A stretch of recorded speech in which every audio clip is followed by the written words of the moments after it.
There's no stand. Exactly.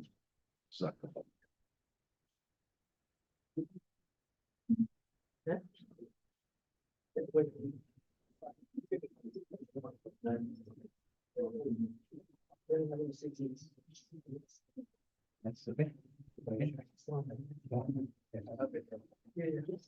It's a sound base. Loud. Slide. Then the main one.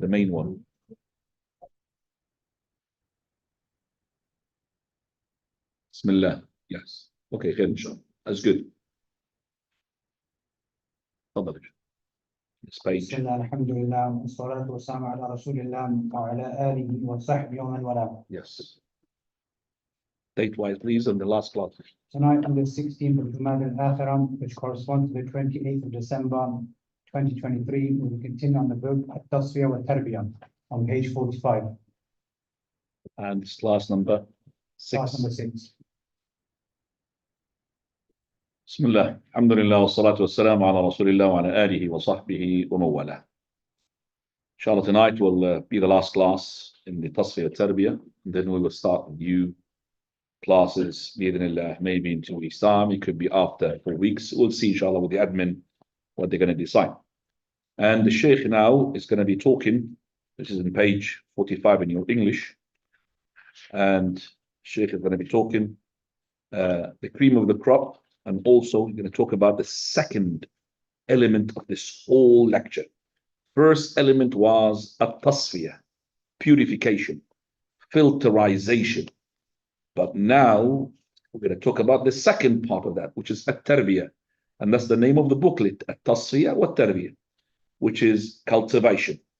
So, let's go, inshallah, and read, and then we elaborate. Fadal. And now my final word around the return to the religion. If you want honor from Allah, the Blessed, the Most High, and that He lifts the humiliation from us and helps us against the enemy, then it is not simply sufficient for that in what we have pointed out. It is not sufficient to just know the obligation of correcting the concepts and removing the opinions which have misinterpreted the proofs of the Sharia amongst the people of knowledge and specialists of fiqh. The Sharia. Take it easy. I'm not going to be speeding here. Rather, there is something else out there which is very important, and it is the essence of correcting the concepts. Indeed, it is action. Knowledge is a vehicle for action, and when a person learns it and his knowledge is absolutely clear and he does not act upon it, then it is extremely obvious that this knowledge will not bear any fruits. Thus, it is necessary that the action be linked with this knowledge. Now, let's investigate. So, knowledge implements action. If you don't act upon your knowledge, what is the point of that knowledge? And action without knowledge is also devastation. So, if we look at the Christians and the Jews, we mentioned them in the Surah Al-Fatiha. Al-Maghdubi alayhim wa ad-dallin. What was the mistake to the Jews? That they were knowledgeable. Yes, they had rabbis, but they did not implement. They did not put the right action to implement that knowledge. And what was wrong with the Christians? Christians, they didn't have the knowledge, but they were devotees. That means they were worshippers. So worshipping without knowledge, devastation. Knowledge without implementation also is devastation. So you have to act upon this knowledge. After we have filterized what crept into the religion from all these false ideologies, now we need to put the actions, and that is to bring up this generation and the generation to come onto this filterized religion. That's how we're going to make the Islamic State stand on its feet. Father. It is obligatory upon the people of knowledge that they assume responsibility for the tarbiyah, cultivation of the new Muslim generation. Speed-wise, I'm going to give you a ticket. It is obligatory upon the people of knowledge that they assume responsibility for the tarbiyah, cultivation of the new Muslim generation in light of what has been established from the Quran and Sunnah. It is not permissible for us to leave the people to that which they have inherited from concepts and mistakes, with some of these being definitely false according to the consensus of the Imams, and others being differed upon, having some validity by way of observation, ijtihad and an opinion. And some of this ijtihad and opinion is in conflict with the Sunnah. So, when we want to bring up this generation, to make this cultivation. So we cannot just let the people to abide with what they have inherited from wrong concepts. Some of it absolutely, invalid and bizarre, these concepts, with the consensus of all scholars, not acceptable. Some of it, well, there is a point of view in it, but still it's differing because it's not qala Allah, qala Rasul. And some of this ijtihad, this is the conclusion that some of the scholars have arrived to, is opposing the Sunnah. So we want to make this new generation to be brought up into to know what is the proof, qala Allah, what is the proof, qala Rasulullah. This is the generation which is healthy. Not to start memorizing what the scholars had said, because these scholars could be making mistakes. If the scholar had said something, we need to know, how did he take it from? How did he adopt it? We have mentioned so many examples where the scholars made a mistake, and yet we build palaces on those mistakes. Some of those mistakes that we mentioned the last time, Abu Hanifa rahimahullah saying that the beer, which is made of other than the grapes, no problem as long as you don't get drunk. So you can just have a can of beer and open it, drink it, no problem, as long as you don't get drunk. And that is stated in there. And the books, we need to filterize those books and other issues which has been mentioned here. And I give as well more extra examples. Can I just ask to be this filling this here? Jazakallah khair. Can you get closer, brother? I mean, that boy, sitting in the back. Sit in the front. We are little. This is what we call it cultivation. I've been given the filterization. The cultivation is you to get together. So to get really the barakah. Fadl. So after the tasfiyah, purification of these matters, and the clarification of what is obligatory to proceed and advance from, it is necessary to cultivate the new generation upon the authentic knowledge. This is the tarbiyah which will produce for us the pure Islamic society and consequently establish for us an Islamic state. No doubt about that. So tasfiyah or tarbiyah. So this is the name of the book. Tasfiyah or tarbiyah. In English, tasfiyah and tarbiyah. Purification and cultivation. Two things. You have to have them in order for an Islamic state to stand on its feet. Fadl. Without these two premises, the authentic knowledge and the correct tarbiyah upon the authentic knowledge, it is impossible, in my belief, that the base of Islam or the rule of Islam or the Islamic state will be established. So, I will give an example of the necessity of this correct tarbiyah. Amongst us in Sham, there is a Muslim group which wants to act according to Islam. Okay, this Muslim group, before you start talking about it, we want to know what is Islamic group. It will make it, better, clearer for you to understand who are these people. It's talking about the Sheikh. It's talking about, he says, a group, Muslim group, is Jama'atul Ikhwan. You could call it Hizbul Ikhwan, Jama'atul Ikhwan, the party of Ikhwan, brotherhood. This Jama'ah, it was initiated and started to emerge to fight the ideology that was adopted at that time. We're talking about at the beginning of the 20th century. Well, in the 21st. So the beginning of the 20th century, talking about 1900 plus, where the Muslim state, like in Egypt, the ones who are secularists, they wanted to dismantle between the rules which is governing the land and the deen, the religion. That's secularism. So the deen stays in the masjid, cannot go outside the masjid. As for running the show, running the country, governing the country, it has to be from man-made law.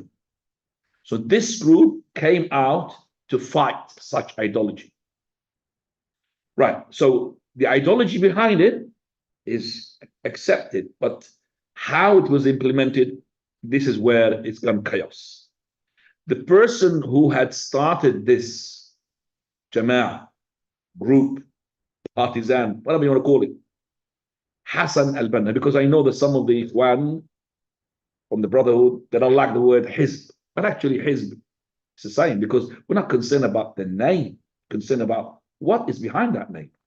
I could call you whatever you like, you could call yourself whatever you want, but what are you reality? What is the ideology that you're adopting? So the Hizb means a party. Because of the word, Allah subhanahu wa ta'ala, He said, وَلَا تَكُونُوا مِنَ الْمُشْرِكِينَ مِنَ الَّذِينَ فَرَّقُوا دِينَهُمْ وَكَانُوا شِيَعًا. Do not be like the polytheists. You Muslims, do not be like the polytheists. The one who split the religions and they became parties, ahzab. Each party is happy with what they got. Look at them. Labour, SDP, conservatives. Each one says, I am the right and you're wrong. And that's what he does all the time is, fighting each other. Even he knows the opposite is correct, but because he wants to be against him, he'll say, you're wrong. They're different. Don't be like them. So that's why the brotherhood, they don't like the word Hizb. But actually, if it's the Hizb, which belongs to Allah, Hizbullah, the real one, not the one in Lebanon, that Hizbullah, that is. This is the Hizb, which worships Allah. Talking about Hizb, which is Allah talked about it in 2 verses. ألا إن حزب الله هم المفلحون. And the second one, فإن حزب الله هم الغالبون. When it was the Hizb al-Shaytan, opposite to the Hizb al-Rahman, Allah praised that Hizb.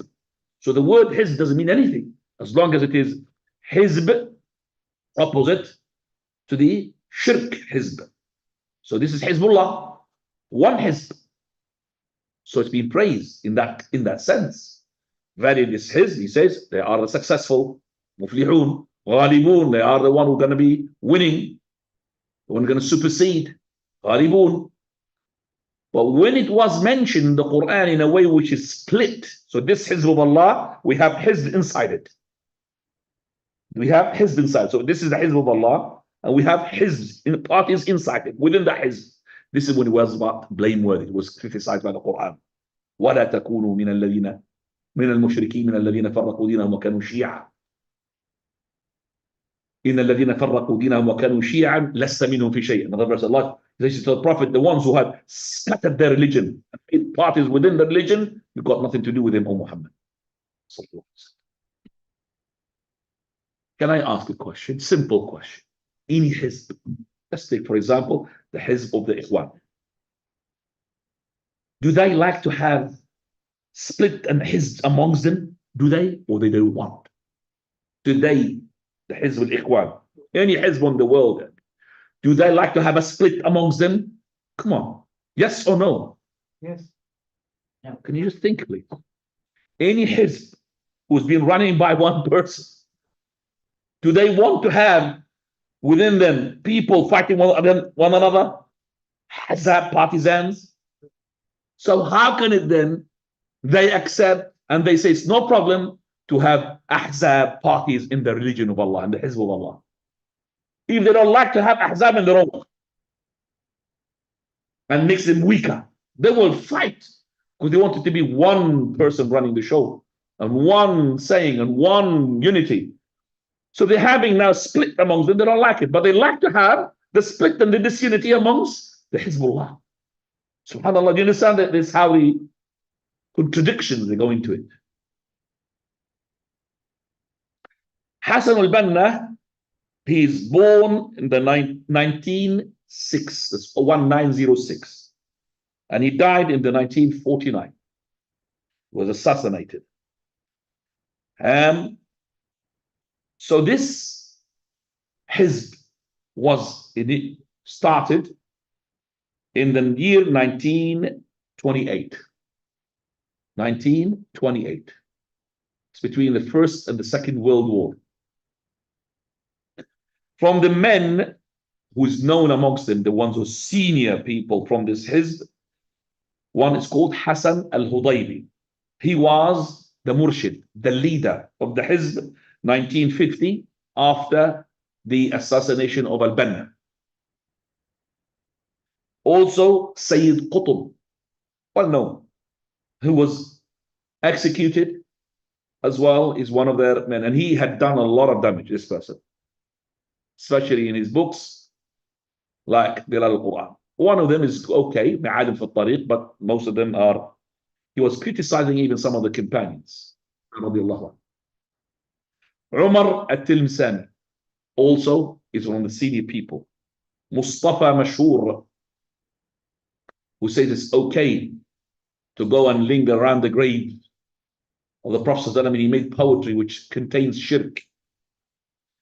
Muhammad Mahmud al-Sawaf, Mustafa al-Sibai, who is the Sheikh of Muhammad bin Surur, residing in the UK, and he died here. And the Sururi Hizb or group belongs to him. Also from the recent ones, Al-Qaradawi, who died, he's from the Hizb al-Ikhwan. And there are also like Umar al-Ashqar. Umar al-Ashqar, the Sheikh who died, who is maybe the best of all of them, because he had so much Aqidah Salafiyah, and he was listening to the Sheikh al-Albani a lot, but still he was in the Hizb. That is why he made a fatwa, may Allah have mercy upon him, when he died, that he made a fatwa that it is okay to take from the zakah for the elections, the parliament elections. Allahumma musta'an, take from the zakah for making advertisement for the candidates who are not able to afford it, cannot afford it, giving zakah to start to advertise. From their sayings and their qawaid and their principles is نتعاون فيما اتفقنا فيه ويعذر بعضنا البعض فيما اختلفنا فيه. Translation of which, we cooperate with each other regarding what we are synchronizing. So whatever we agree upon, we cooperate regarding this issue. That's no problem with this part of this principle or this slogan that they adapt. But the second part is the problem. And that is, and we excuse one another regarding what we differ. That's where the mistake is.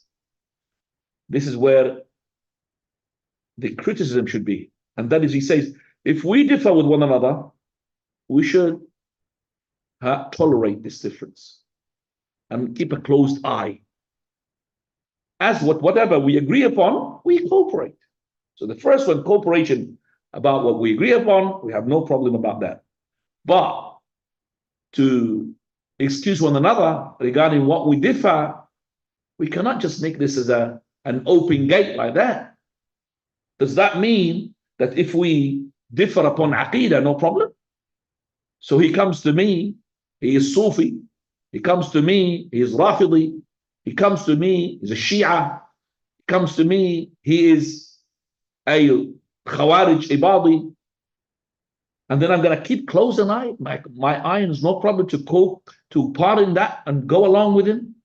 This Jama'at al-Ikhwan, I call it the mother of all Jama'at, all other Jama'at, whether it's Khawarij or they emerge from them. Those Takfiri, they adopted Sayyid Qutb ideologies, which is Ikhwan. And except for one Jama'at, which is Jama'at al-Tabligh, they are different, totally different. You look at the Jama'at al-Ikhwan, they don't have any concern regarding Tawheed. They talk about jihad upon what? Upon wrong aqidah? What is that jihad?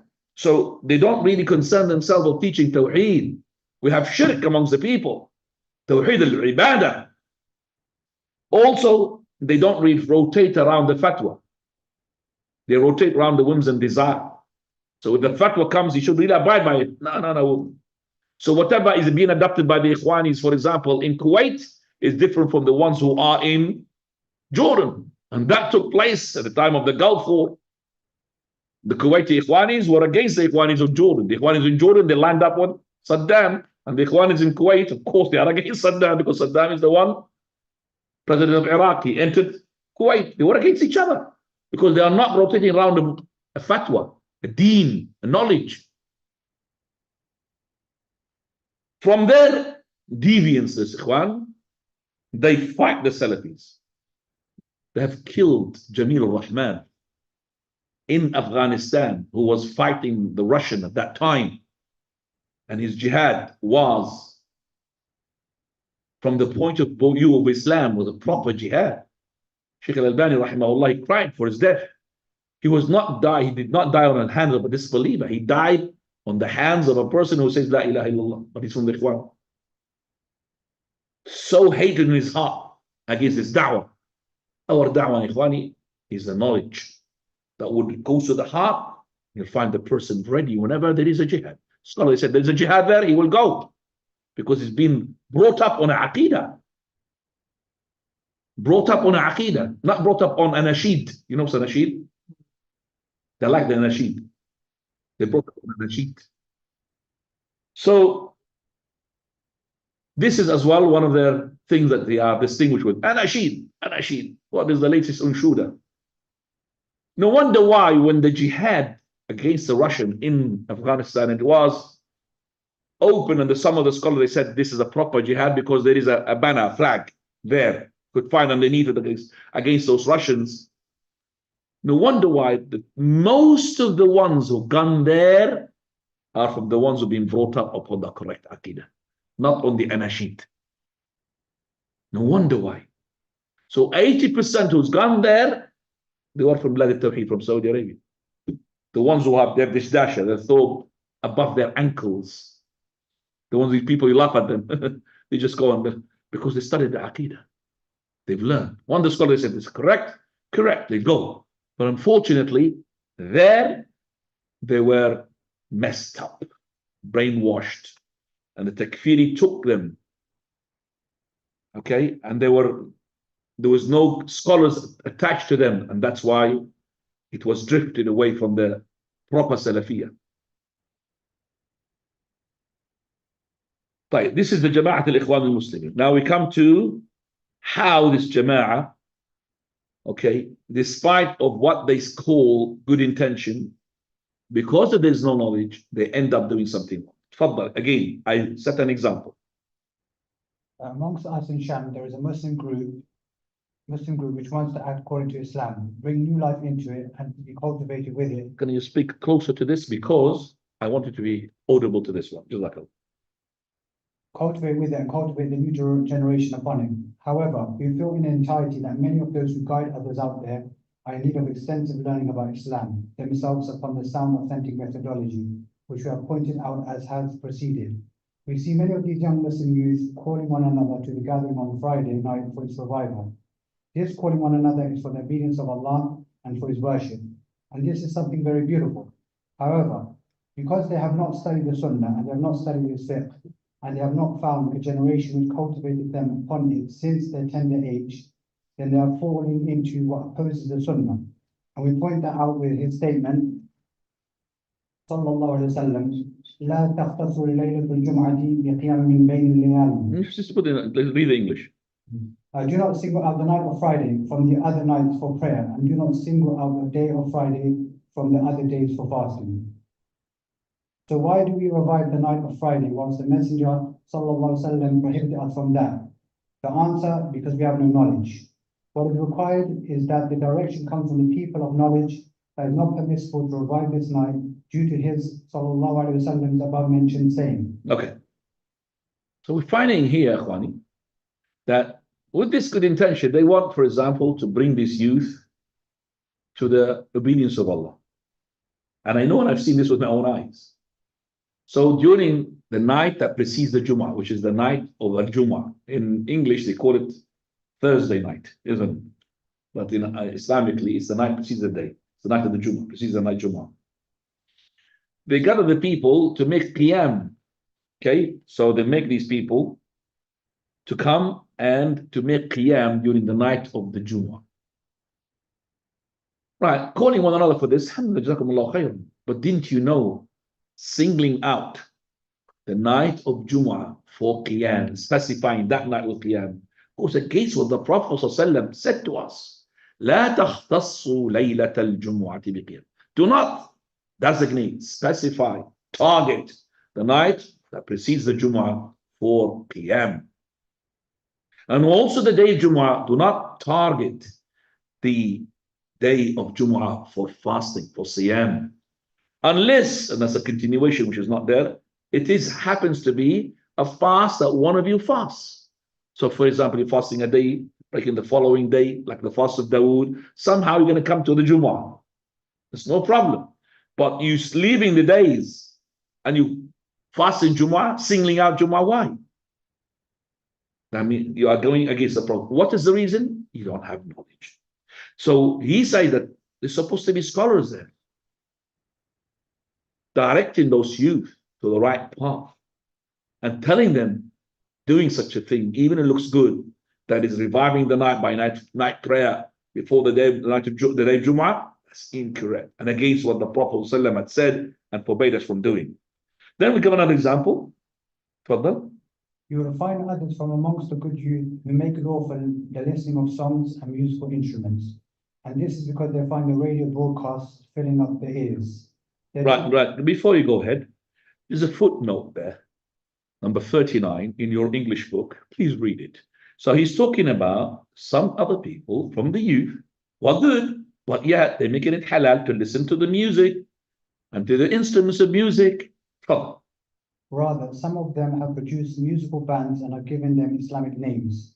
Salim al-Hilali. This is the Sheikh. Salim al-Hilali is the one who had written that. It's just like an elaboration. And then an example of this extreme modernism can be seen today in many of the different branches of Ikhwan al-Muslimun in the West. The Brotherhood in the West. Groups such as YM, Young Muslims. I don't know if you heard about this, YM, Young Muslims. And ISB, Islamic Society of Britain. Islamic Society of Britain, I know them because I've been here for a long time ago now. In the UK, often hold international conferences which comprise so-called Islamic rap and pop groups. These rap and pop groups. Yes. Because the youth are like it. So no problem to listen to such a thing because we want this youth, instead of going to the drugs, they're saying, let's give him the rap. He likes the rap, send him the rap. So he's rappy, Muslim rappy. Okay, rapper, gone. Not to mention non-Muslim musicians. And Muslim musicians. We finish, yes? Go back now to the text.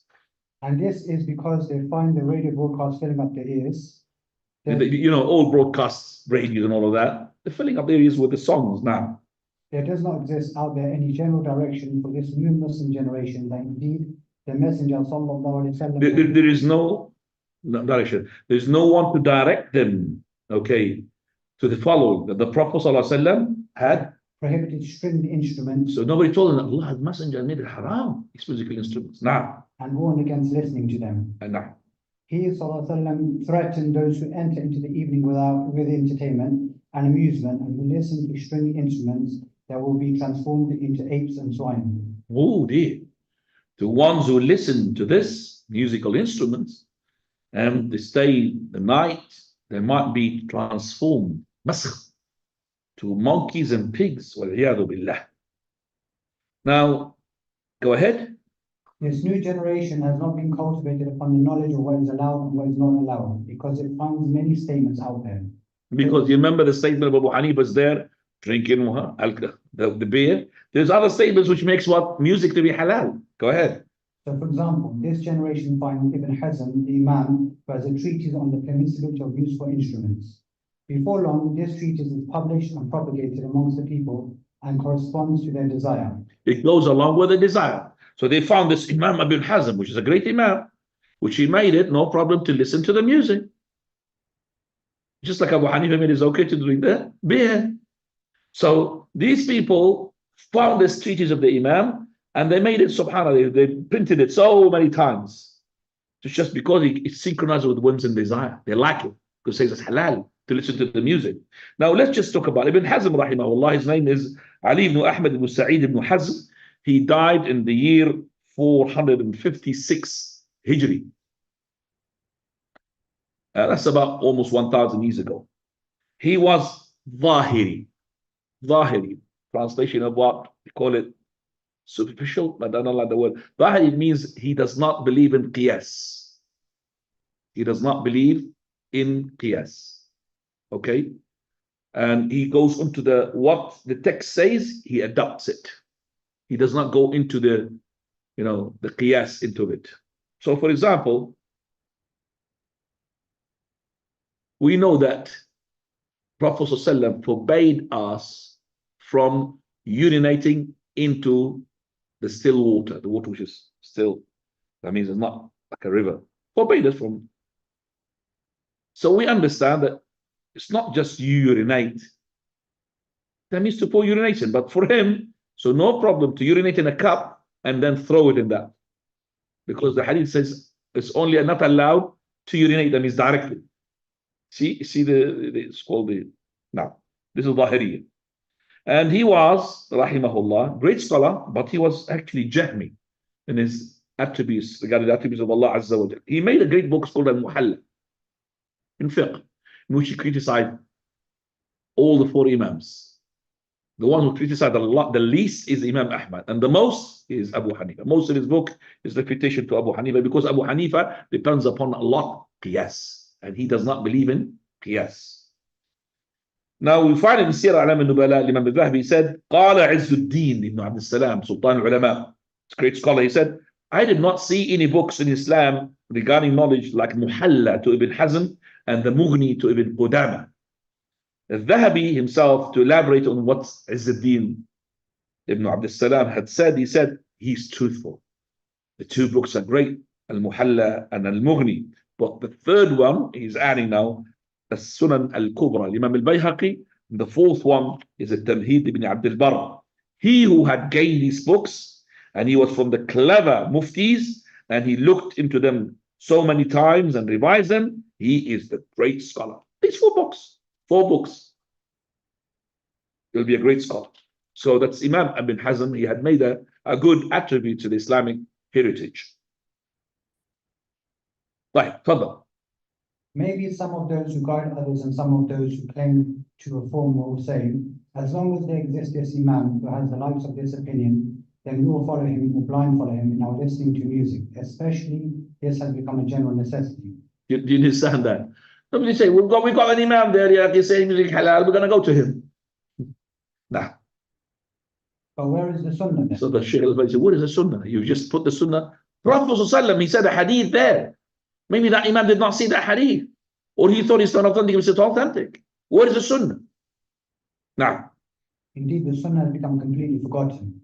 When the Messenger of Allah appointed a cure for the lifting of the prevailing humiliation from us, then indeed it is nothing more than the return to the religion. You remember the hadith? If you trade into Ina, and if you hold up to the tails of the cows, and you abandon and you accept agriculture, and you abandon jihad, Allah will impose upon you humiliation. It will not be lifted until you go back to your religion. So he says that the Prophet ﷺ, he made the remedy, the cure in lifting this humiliation which is imposed upon us, is to go back to the religion. Then he says, therefore it is obligatory upon us to understand the religion through the people of knowledge with a correct understanding, corresponding to the Quran and Sunnah, and what we cultivate the righteous good generation upon that. This is the way to cure the problem that every Muslim complains about. Indeed, the statement of one of the reformers in the present age pleases me. In reality, it is a summary of what I have said or explained above. In my opinion, it is an inspiration from the sky. It's like a revelation. What does that say? He says, establish the Islamic State in your hearts, and it will be established for you upon your earth. On your land. And believe it or not, this saying is being said by a senior person from the Ikhwan, the brother. It's called Hassan al-Hudaybi, the one who took over from Hassan al-Banna, 1950.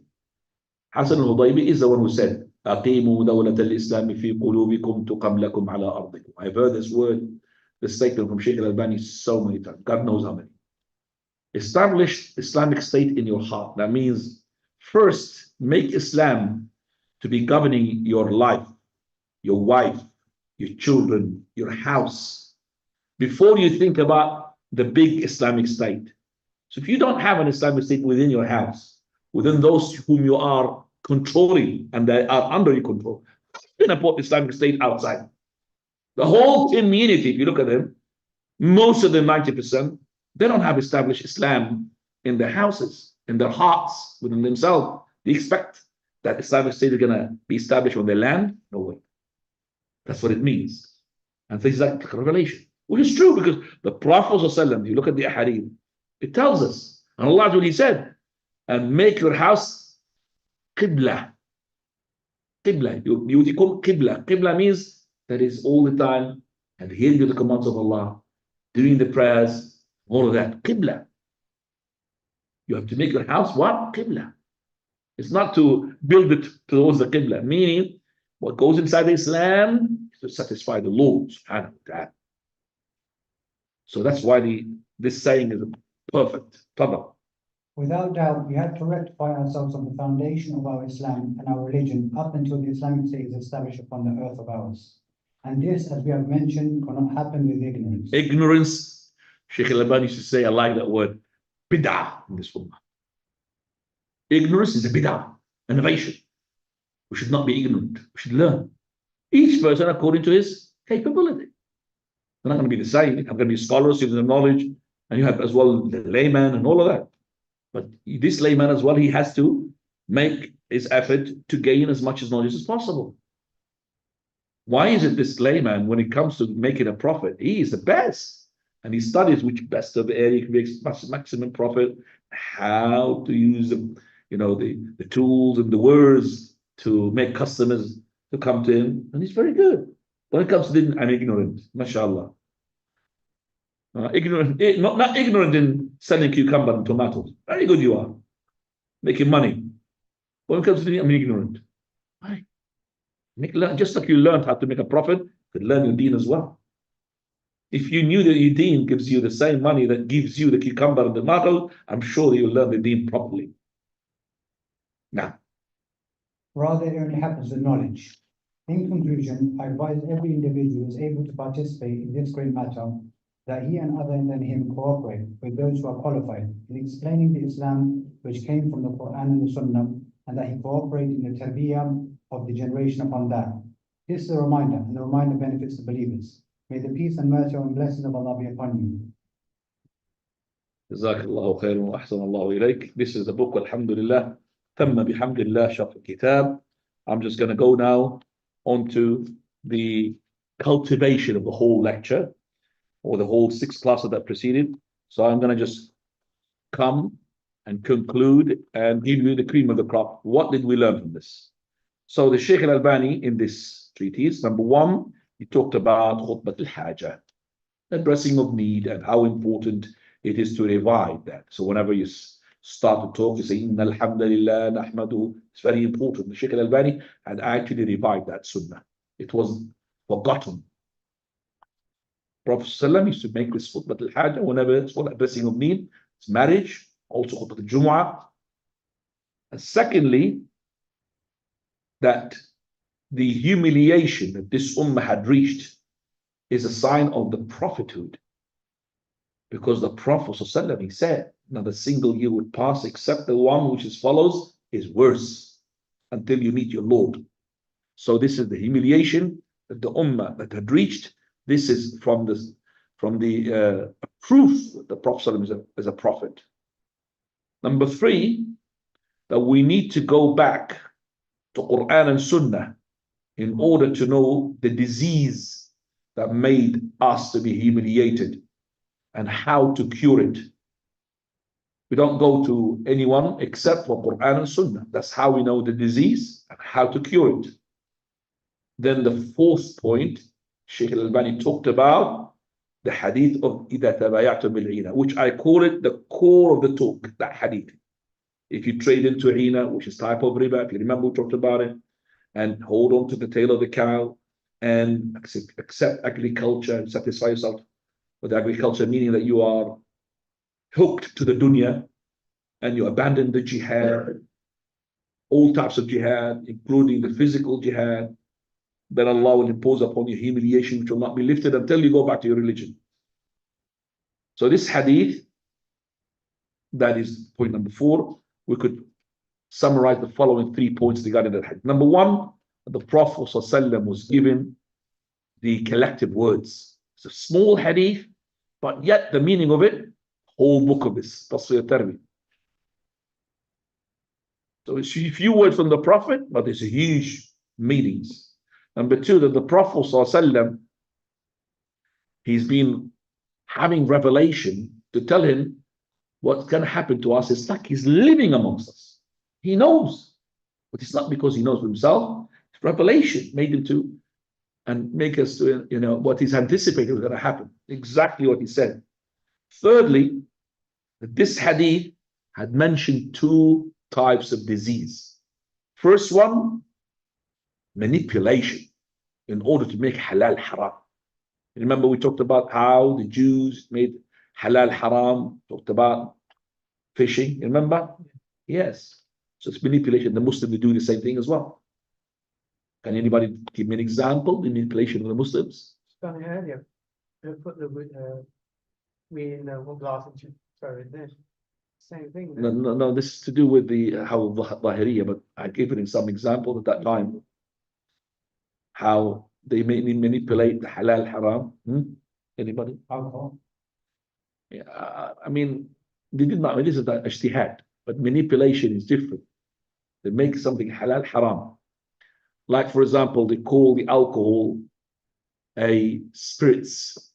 Like, for example, we talked about nikah al-tahleel, a person who divorced his wife 3 times, but he wants to go back to her. So he makes a deal with somebody in order to just have her for 1 day and then divorce her back to her first husband. Remember all of that? Tahallul, manipulation. Second disease is going after dunya. It's the second disease. So these two diseases, one which is manipulation to make halal haram, and second disease is going after the dunya. Number 5 is the danger of al-ina, the danger of trading into ina. And we're giving you an example how the person wants to get money. You remember when he wanted to go and buy the laptop and give an example. So this is how to make riba halal. Okay, and this is because based upon what the Muslims, they have no links with each other now.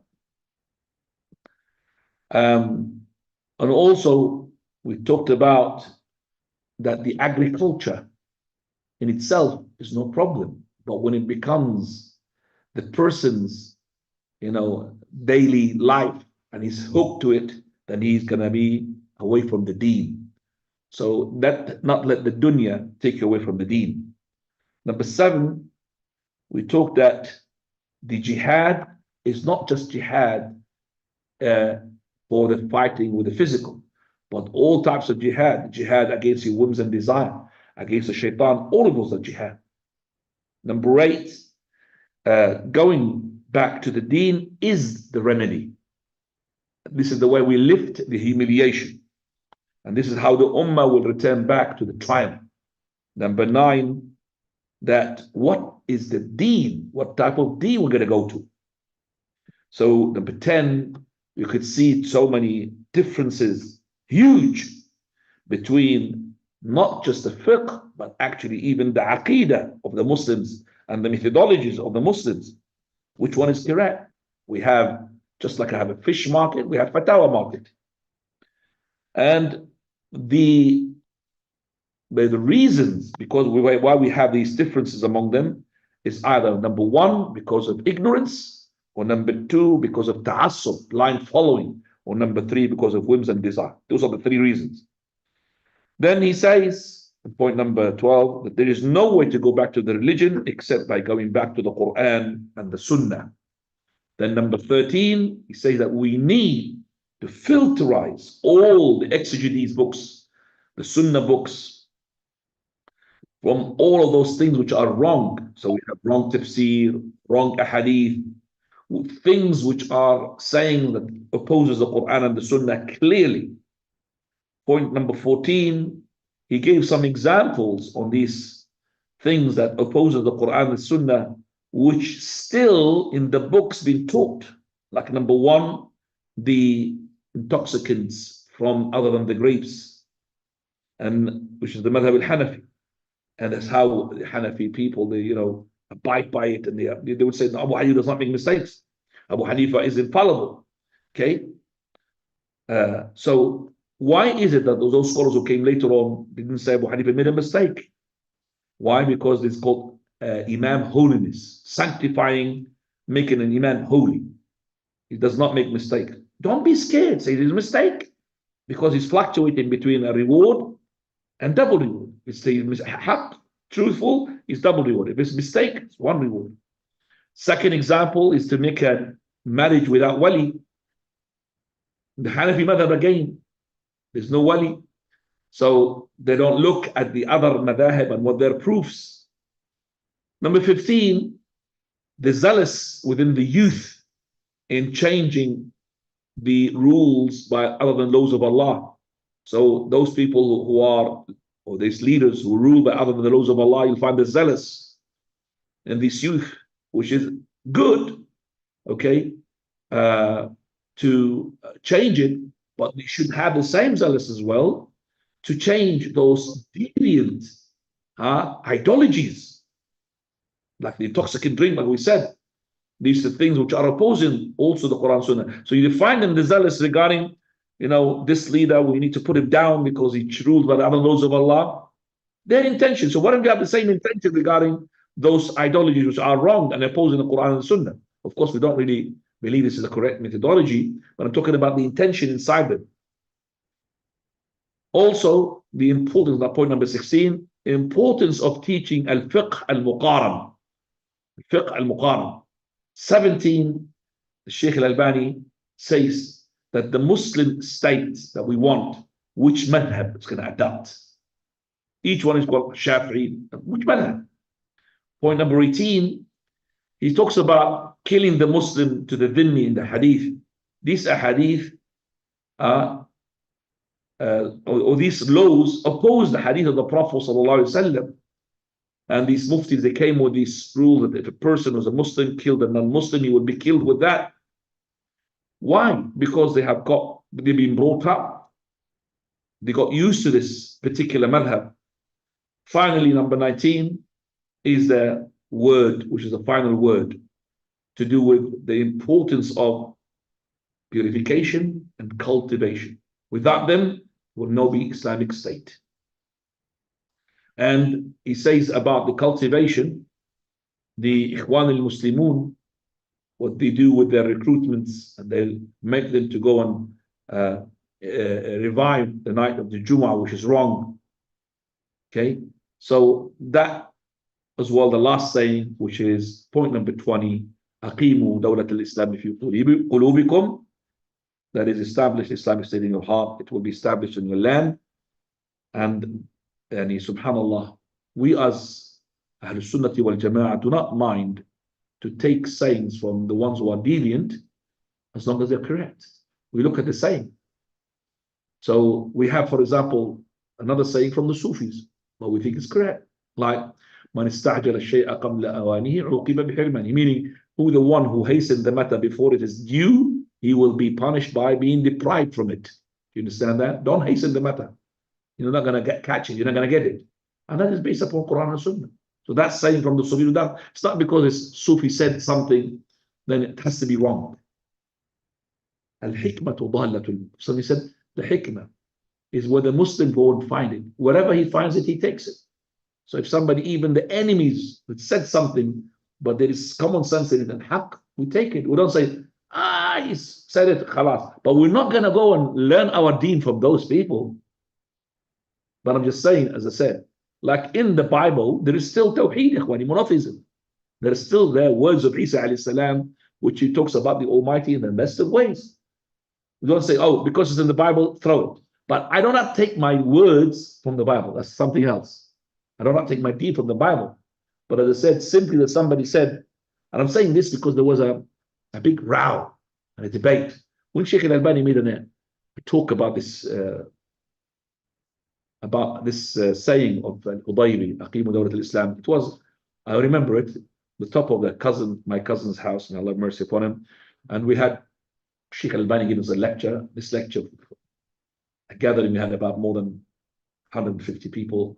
He said that the roof, how much it takes. And the head of the partisans, they were there as well in my city. And I remember that very well that night. We started from maybe 8 o'clock, 7 o'clock, 7:30. We finished maybe half past 12, 1 o'clock in the morning. And he's Shaykh al-Albani said, أقيموا دولة الإسلام في قلوبكم تقم لكم على أرضكم. Establish the Islamic state in your heart, it will be established in the land. He didn't say this is the same such and such. This person who's argumentative, he comes from the HT, Hizb al-Tahrir. He's the head of them. He said, by the way, this saying is in the Bible, but it's not in the Bible. But he said it's in the Bible. Sheikh al-Albani did not want to argue it's in the Bible or not in the Bible. He said to him, not everything in the Bible is wrong. See the argument, is it? He said it's in the Bible. Okay, I agree with him, it's in the Bible. Because it's not everything. He said it's in the Bible. He said, yeah, there is tawheed in the Bible. Do you throw it in the bin? You can't just say everything in the Bible is invalid. Can't say that. Yes, there is something forged and being changed, but not everything. And we're not saying to the brothers, go on, learn the Bible. Maybe there's something good, but I'm just saying, he's saying that the argument here, not everything in the Bible is wrong if you say it's in the Bible. And there's a saying here, خُذُوا الْحِكْمَةَ مِنْ أَفْوَاهِ الْمَجَانِينَ. Take the wisdom from the mouth of the crazy people. You heard about this? I don't know. So somebody crazy take the hikmah from them. Now, by this, alhamdulillah, we have summarized the whole book. If you have any questions, jazakumullah khairan wa barakallah feekum. I will take from the online if you want. Now, any questions, Kwani? Question about Tafadhal. basically saying, go back to the Quran and Sunnah, and you achieve the victory. Even a small group goes back to the Quran and Sunnah, will the victory will come? We know it's not going to happen, so everyone's going to go back to the Quran and Sunnah. The small group that you're talking about, which is the prevailing sect, or the Sayyid sect, Taif al-Mansura or Firqa al-Najiyah, is always there. From the time of the Prophet when he said it until the day of resurrection. Just before the day of resurrection takes place, all believers will die. But this small group is always لا تزال طائفة من أمتي ظاهرين على الحق لا يضرهم من خالفهم ولا من خذلهم حتى يأتي الله. There will be a group prevailing upon the haqq from my ummah. They will not be harmed by any person who opposes them, nor by any person who let them down from amongst them. He left them until the day of resurrection. They will be there. But the ummah will not be prevailing as in entirety just because of that little group. And that is why the Prophet ﷺ, he said in the hadith, Shaykh al-Albani makes it authentic, لَنْ يُهْزَمَ 12,000 مِنْ قِلَّةٍ. If you get 12,000 people in one heart, those people will never be defeated because they are few in number. Or something else, because they're different. So get 12,000 people upon one heart, Allah will give you the guarantee. The Prophet he said, will give the victory. So that means we don't have even 12,000 on one heart. We are split, ya akhwan. Look at the fitna of this latest fitna that's taken place now. Of our brothers being massacred in Palestine. It's fitna. Not just even normal people going to this fitna, even the ones who are looking at them, we used to look at them as the people of knowledge. It's fitna, ya akhwan. Allahu musta'an. Ask Allah subhanahu wa ta'ala to save us from this fitna, ya akhwan.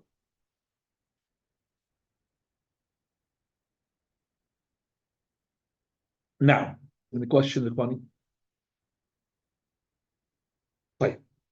What the one who are on Fadal ya akhi, online, let me give them a permission to ask a question.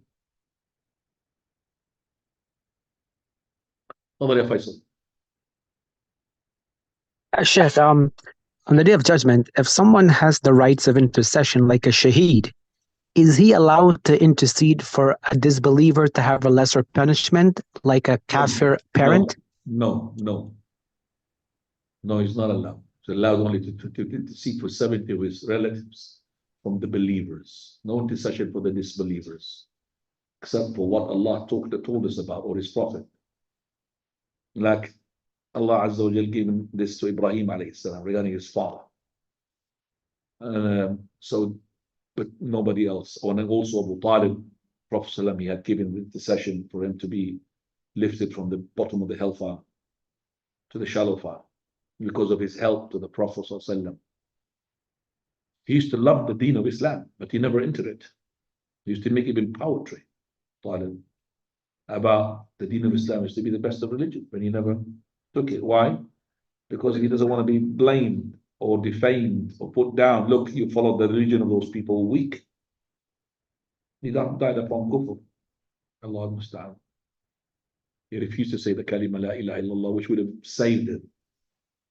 I'm pretty sure that if somebody was just like Abu Talib these days, and he's a disbeliever, and you tell him, say the kalima and Allah will give you paradise, he might say it. You know why? Because he doesn't know the meaning of it. And he will not say them. Abu Talib knew the meaning of it. That's why, if you want to say it, he has to make this jump, this commitment. Because when the Prophet of Allah came to the kuffar and said, say la ilaha illallah, what did they say to him? Ajab, aja'ala al-alihata ilaha wahida. Strange, did he make all these gods to be one God? He worship a lot of God. But they know the true God is Allah. They take these gods, وَمَا نَعْبُدُهُمْ إِلَّا لِيُقَرِّبُونَ إِلَى اللَّهِ زُلْفًا. We pressure them to get them closer to the real God. Okay? So when they say La ilaha illallah, they will say, no, ajab, no way. أَجَعَلَ الْآلِهَةَ إِلَهًا وَاحِدًا إِنَّ هَذَا لَشَيْءٌ عُجَابٌ. No way. It can't be good to say it. Now, تفضل. يا أنبارس. Anbars, iPhone. There's nobody home. Faizan, your hands is still up. Assalamu alaikum. I just wanted to ask if a Muslim doctor, if they're allowed to force someone of another religion, so like a Jehovah's Witness, to take like obligatory treatment to save their life, so like a blood transfusion, because it goes against their beliefs. I don't understand what you're saying. Say that again. So I was saying, can like a Muslim doctor Can force what? someone? Doctor, A Muslim doctor? doctor. Can a Muslim doctor Force someone of another religion, so like a force Jehovah's someone from another religion to have obligatory treatment to sort of save their life. obligatory treatment Blood transfusion. to save their life? What? Are you a doctor? People in my family are, so they're just like wondering like morally what they should do. So can he force? No, no doctor can force anybody to do anything. I don't understand who's a force here. How? No doctor can force anyone, whether Muslim or non-Muslim, true or not. True. So I don't understand the question. That's why I don't know where you're coming from. Because They can force anyone to do anything. Okay, so I don't know where you're coming from. I don't. If you, that's why I ask you, are you a doctor? All right. So the doctor is not allowed to ask any patient of his to do something which goes against his religion, of course. But I don't know what transfusion here. The blood transfusion. What is that? Purifying blood, putting other blood in the body. So what's wrong with putting other blood in the body?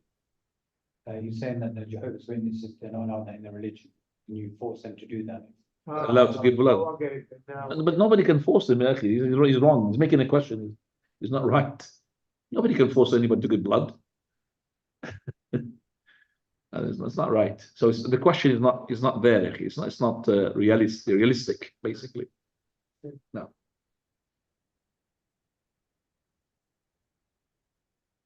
طيب سبحانك اللهم وبحمدك أشهد أن لا إله إلا أنت أستغفرك وجزاكم الله خيرا وبارك الله فيكم الله يحفظكم ويجزيكم